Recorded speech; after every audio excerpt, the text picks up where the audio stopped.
maintenant comme ni nga waxee noonu la demee vraiment. noonu la demee parce que le gosse c'est un très animateur.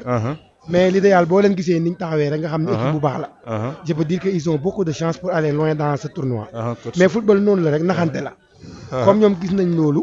maintenant il fallait ñu tëb milieu terrain bi jaar ci côté yi. loolu lañ doon jéem a def quoi. par chance ñu am cafouillage ñu égaliser. mais le match je pense bien que match nul bi c'est bon pour toutes les deux équipes. voilà waaw. donc coach ni nga ko waxee comme tous les deux équipes. donc ak compétition bu am particularité comme la phase nationale. donc lan ngeen di indiwaat pour la suite de la compétition. nan ngeen di nar a entamer. voilà récupérer au plus vite. parce qu'on joue après-demain. Maintenant revenir avec beaucoup plus d'engouement et d'engagement. parce que tournoi bi moom loolu la rek kenn dàqul football kenn. mais ku gën a ëpp doole rek incha allah ak bëgg-bëgg yaay gagné. waaw en tout cas kon coach ñu ngi lay féliciter waat encore une fois.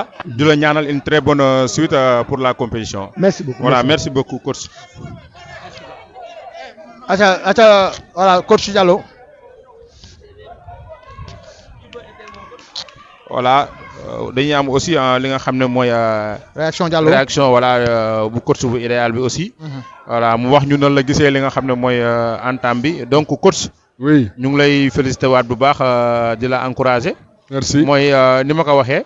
gis nañu en première période équipe bu Boko Jom bi présent woon 1 million avec un animateur le numéro 13.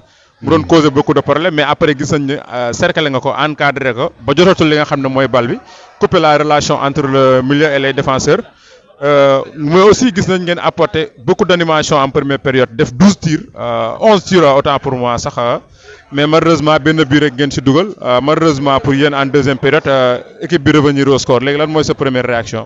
waaw sama première réaction d'abord mooy féliciter et encourager les joueurs.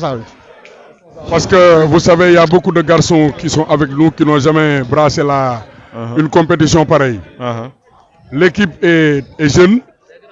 Elle a présenté aussi des facettes différentes. Notamment, comme tu l'as dit en première mi-temps, je leur avais dit que de monter le bloc haut, de presser l'adversaire dans sa zone parce qu'il jouait un 3-5-2 et il laissait beaucoup d'espace sur les côtés et l'axe central était trop lent.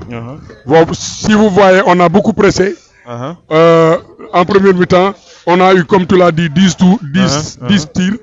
Mais malheureusement, nos attaquants aujourd'hui, qui étaient très forts, qui étaient très adroits, notamment le jeune Mohamed Mansali, Mamadou Djigo et Mansali Koulou, ils n'ont pas été aujourd'hui à la hauteur et ils ont raté des occasions immanquables.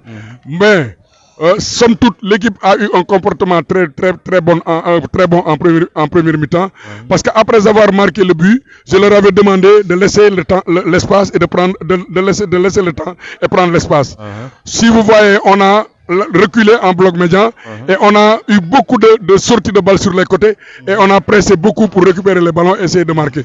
Malheureusement, les occasions qu'on a eues en première mi-temps, on ne les a pas marquées. Maintenant, en deuxième mi-temps, on leur avait dit de continuer sur le bloc médian, mais pour avaler, parce que c'est sûr que les gens vont attaquer en 3-5-2. Donc, ils ont été trop bas à un moment donné.